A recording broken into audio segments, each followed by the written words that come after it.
Hey guys, எல்லாரும் எப்படி இருக்கீங்க? நம்ம எல்லாம் ஆவலோட எதிர்பார்த்துக்கு இருக்க ஸ்குவிட் கேம் 3யோட டீசர் ஒன்று விட்டுருக்காங்க. அண்ட் அதுல என்னென்னலாம் காட்டியிருக்காங்க, எப்படி எல்லாம் கதை போகுது அப்படின்றத இந்த ஒரு வீடியோல நான் உங்களுக்கு சொல்றேன். ஸோ வீடியோக்குள்ள போறதுக்கு முன்னாடி நீங்க நம்ம சேனலுக்கு புதுசுனா மறக்காம சப்ஸ்கிரைப் பண்ணிட்டு அந்த ஒரு பெல் ஐக்கனை ஆல்ல போட்டுக்கோங்க. சரி வாங்க, டைம் வேஸ்ட் பண்ணாம வீடியோக்குள்ள போலாம்.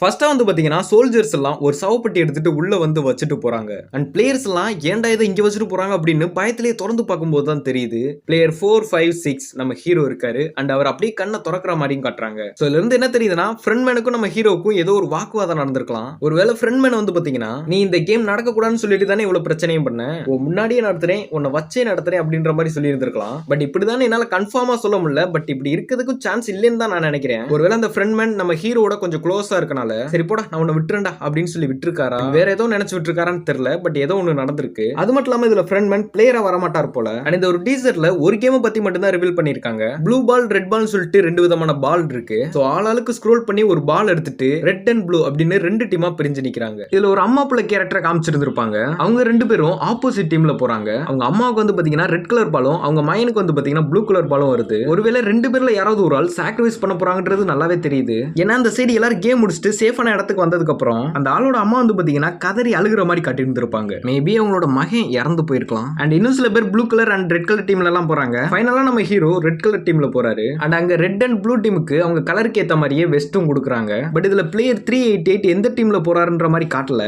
சரி டீம் பிரிச்சாச்சு, இது என்ன மாதிரி கேம்டா அப்படின்ற மாதிரி நீங்க கேட்கலாம். ஆக்சுவலா இதுக்கான ஆன்சர் அவங்க பேக்ரவுண்ட்ல தான் இருக்கு. நம்ம பிளேயர்ஸ் எல்லாம் உள்ள வரும்போது ஒரு கத்தி மாதிரி ஒரு சிம்பிள் இருக்கிறது வழியா தான் வருவாங்க. அண்ட் அவங்க ஆப்போசிட்ல வந்து பாத்தீங்கன்னா கீ ஹோல் மாதிரி ஒரு சிம்பிள் இருக்கும். அண்ட் அது மட்டும் இல்லாம அங்க ஒரு சாமியார் பொம்பளை இருப்பாங்கல்ல பைபிள், அங்க வந்து அவ வேலையை கட்டிக்கு இருக்கா. பட் இருந்தாலும் ஒரு சீன்ல வந்து பாத்தீங்கன்னா அவ கையில ஒரு கீ இருக்க மாதிரி கட்டி இருந்திருப்பாங்க. சோ இதெல்லாம் வச்சு பார்க்கும்போது அடுத்த கேம் என்னன்னு இதுலயே கெஸ் பண்ணலாம். அதாவது ப்ளூ டீம்ல இருந்து ஒரு ஆளையும் ரெட் டீம்ல இருந்து ஒரு ஆளையும் ஒரு ரூம்ல அடைச்சு போட்டுறாங்க. நீங்க இந்த புதிர் கேம் எல்லாம் கேள்விப்பட்டிருப்பீங்கன்னு நினைக்கிறேன். சோ அந்த மாதிரி ஒரு கேமா தான் இது வரப்போகுது. சோ ப்ளூ டீம்ல இருக்கவங்க கிட்ட சாவியையும் ரெட் டீம்ல இருக்கவங்க கிட்ட கத்தியையும் கொடுத்து விடுறாங்க. ப்ளூ டீம்ல இருக்கவங்க அந்த சாவிக்கான டோர் எதுன்னு கண்டுபிடிச்சு வெளியில போயிட்டாங்கன்னா அவங்க வின் ஆயிடுவாங்க. அப்படி இல்லைன்னா அவங்க அந்த டோரை கண்டுபிடிக்கிறதுக்குள்ளேயும் ரெட் டீம்ல இருக்கவங்க கத்தி வச்சு அவங்களை கொண்டுட்டாங்கன்னா ரெட் டீம் வின் பண்ணிடுவாங்க. சோ இப்படி தான் இந்த ஒரு கேம் மூவ் ஆகும்னு நினைக்கிறேன். நம்ம ஹீரோ கூட ஒரு சீன்ல ப்ளூ கலர் டீம்ல இருக்க ஒரு ஆளை கொன்னுட்டு தான் இங்க நடக்கிற மாதிரி காட்டி இருந்திருப்பாங்க. அந்த ஒரு இடத்த பார்த்தாலே உங்களுக்கு தெரியும், அங்கிட்டு இங்கிட்டு பாத புதிர் மாதிரி போய்கிட்டு இருக்கு. அண்ட் இந்த சைடு நம்ம ஜான்சி ராணி அக்கா வந்து பாத்தீங்கன்னா ரெட் டீம்ல இருக்க யார் கூட சண்டை போட போற மாதிரி தான் காட்டி இருக்காங்க. அண்ட் அது மட்டும் இல்லாம நம்ம ஜான்சி ராணி அக்கா நிறைய ட்ரைனிங் எல்லாம் வேற எடுத்திருக்காங்க.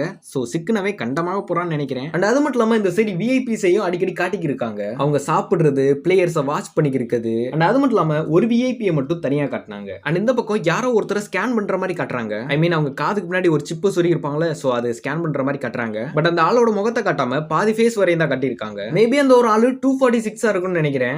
என்னையா சொல்ற, அவர் தான் சுட்டுட்டாங்களே அப்படின்ற மாதிரி நீங்க கேட்கலாம். ஆக்சுவலா அவர் சுட்டது உண்மைதான். பட் இருந்தாலும் அவரை இன்னும் சாகடிக்கல. அதாவது சோல்ஜர்ஸ் எல்லாம் அந்த இடத்துக்கு வந்து சுட்டுக்கு இருக்கும்போது பிளேயர் 246 சொல்லலான்னு போகும்போது கண்ணை கொஞ்சம் கீழே இறக்கி தான் சுட்டு இருந்திருப்பாரு. காரணம் அவங்களுக்கு அந்த உடல் உறுப்பு தேவை. சோ அதனாலேயே அவரை கொல்லாம விட்டுருக்கலாம். மேபி இவரை நம்ம சோல்ஜர் லெவல் காப்பாத்துற மாதிரியும் காட்டலாம். ஏன்னா நம்ம சோல்ஜர் லெவல் வந்து பாத்தீங்கன்னா அங்க இருந்து வெளியில போறதுக்கான வழியை தான் தேடிக்கிருப்பா. சோ அந்த பொண்ணு வந்து பாத்தீங்கன்னா பிளேயர் 246 காப்பாத்துறதுக்கு நிறைய சான்ஸ் இருக்கு. ஏன்னா பிளேயர் 246 பத்தி அந்த சோல்ஜர் லெவலுக்கு தெரியும். அவர் பொண்ணோட ஹாஸ்பிட்டல் செலவுக்காக தான் இந்த ஒரு கேமுக்கே வந்திருப்பாரு. சோ இதை எப்படி கொண்டு போறாங்கன்னு தெரியல. அண்ட் நெக்ஸ்ட் வந்து பாத்தீங்கன்னா பிளேயர்ஸ் எல்லாம் ஒரு கேமை முடிச்சுட்டு திரும்ப வர்றாங்க. அண்ட் சோல்ஜர்ஸும் அங்க வந்துட்டு ஓட்டிங்கையும் ஆரம்பிக்கிறாங்க. அண்ட் அப்படி ஓட்டிங் பண்றதுக்கு முன்னாடி பதட்டத்துல இருக்க அந்த பிளேயர்ஸ் கிட்ட தன்னம்பிக்கை ஊட்டுற மாதிரி அந்த பிக்கி பேங்கையும் காட்டுறாங்க. பட் இந்த தடவை பிக்கி பேங்க மேல காட்டாம கீழே இறக்கி வச்சு காட்டியிருக்காங்க. சோ இதை வச்சு இன்னும் நிறைய பேர் வேணும்ன்ற மாதிரி ஓட்டு போடலாம். அண்ட் அதை பார்த்தாலே உங்களுக்கு தெரிஞ்சிருக்கும், சர்க்கிள் டீம்ல இருக்கவங்கள விட எக்ஸ் டீம்ல இருக்கவங்க ரொம்ப கம்மியா தான் இருக்காங்க. அண்ட் இதுக்கான காரணமும் நம்ம ஹீரோ தான். சோல்ஜர்ஸை எதிர்த்து போராடணும்னு சொல்லிட்டு எக்ஸ் டீம்ல இருக்க நிறைய பேர் இறந்திருப்பாங்க. அண்ட் அங்க இருக்க எல்லாரும் இவனால தான் நிறைய பேர் இறந்து போயிட்டாங்க, நம்ம வாட்டுக்கு பேசாம அவங்க சொல்றதே கேட்டுக்கலாம் அப்படின்னு சொல்லிட்டு அவரை ஒதுக்கி வச்சிருப்பாங்க போல. வந்ததுல இருந்து நம்ம ஹீரோ கூட ஒரு மாதிரி யார் கூட பேசாம சேடா தான் உட்காந்துருப்பாரு.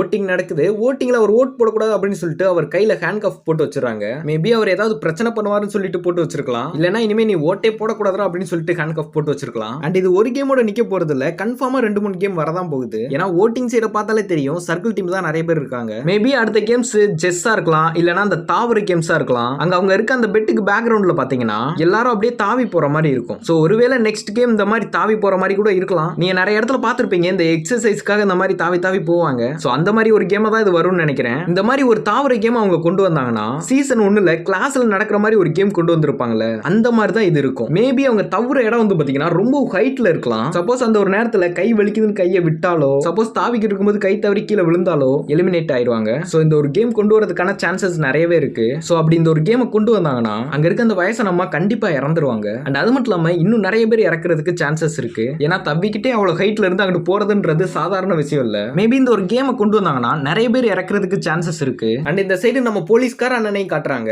ஆக்சுவலா இவர் வந்த போட்டு தண்ணியில மூழ்கி இருக்கலாம். அப்படி இல்லைன்னா அங்க இருக்கவரோட சுயரூபம் தெரிஞ்சு இவர் தனியாவே கிளம்பி வந்திருக்கலாம். சோ அவர் எப்படி வந்து ஒரு ஐலாண்டை கண்டுபிடிச்சிடுறாரு. அண்ட் சோல்ஜர் லெவல் வந்து பாத்தீங்கன்னா இந்த சைடு ஃப்ரண்ட்மேன் ரூமுக்கே வந்துருவா போல. ஏன்னா ஒரு சீன்ல ஒரு லைட்டரை கையில வச்சுக்கிட்டு ஒரு ஃபைல் ரூம்ல இருக்க மாதிரி காட்டி இருந்திருப்பாங்க. ஃபர்ஸ்ட் சீசன்ல நம்ம போலீஸ்கார அண்ணன் வந்து பாத்தீங்கன்னா ஃப்ரண்ட்மேன் இடத்துக்கு போய் ஒரு ஃபைல் ரூமுக்குள்ள போவாரு. சோ அதே ரூம் தான் இதுவும். சோல்ஜர் லெவல் வந்து பாத்தீங்கன்னா வெளிச்சத்துக்காக லைட்டர் அடிச்சு அங்க இருக்க ஃபைல் எல்லாம் பாத்துக்கிட்டு இருக்கலாம். அண்ட் இவங்க நம்ம போலீஸ்கார அண்ணனுக்கு ஹெல்ப் பண்ற மாதிரி சீன் இருக்கலாம். அண்ட் எப்படியோ அவர் உள்ள போயிறாரு. போயிட்டு ஒரு ரூம்ல வந்து பாத்தீங்கன்னா கண் எடுத்து நீட்டுறாரு. மேபி அந்த இடத்துல ஒரு விஐபியை தனியா காட்டினாங்கன்னு சொன்னேல, அவர் இருந்திருக்கலாம். அண்ட் இந்த சைடு கர்ப்பமான அந்த ஒரு லேடி இருக்காங்கல்ல, அவங்க ரொம்ப கண்ணீரோட யாரையோ பாத்துக்கிட்டு இருக்காங்க. மேபி அவங்க தன்னை சாக்ரிஃபைஸ் பண்ணிருக்கலாம். ஒருவேளை பிளேயர் 333 இவளுக்காக அந்த பையன் தன்னை சாக்ரிஃபைஸ் பண்ணிருக்கலாம். சோ ரெண்டு பேர்ல யாரோ ஒரு ஆள் சாக்ரிஃபைஸ் பண்ண போறாங்கன்னு தான் நினைக்கிறேன். அந்த பொண்ணு கண்ணீர் மல்க அப்படி நின்றுக்கு இருக்கும்போது பேக்ரவுண்ட்ல ஒரு குழந்தை சத்தம் கேக்குது. மேபி இதுக்கான அர்த்தம் அவங்களுக்கு குழந்தை பிறந்திருக்கலாம். அண்ட் ஃப்ரெண்ட்மேன் கூட ஒரு சீன்ல அழுகிற மாதிரி காட்டி இருந்திருப்பாங்க.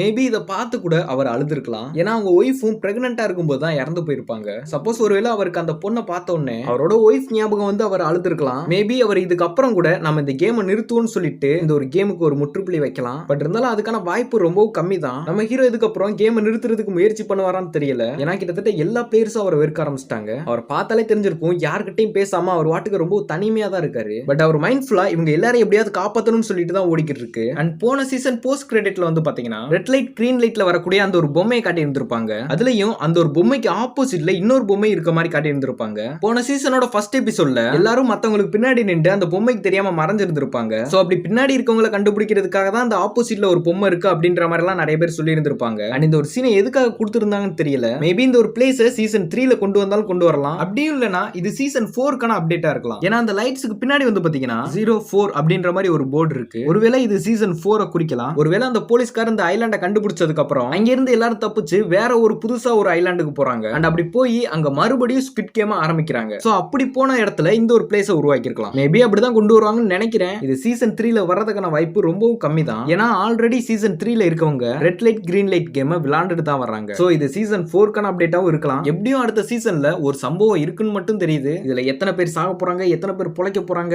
இது இதோட நிக்க போதா இல்ல இன்னும் தொடருமா அப்படின்றதெல்லாம் சீசன் 3 வந்தாதான் தெரியும். சோ யாரெல்லாம் சீசன் 3க்காக வெயிட் பண்றீங்க அப்படின்றத மறக்காம கமெண்ட்ல சொல்லுங்க. அண்ட் இந்த ஒரு வீடியோ பிடிச்சா மறக்காம லைக் பண்ணிக்கோங்க. நெக்ஸ்ட் ஒரு வீடியோல சந்திக்கலாம். டடா பை.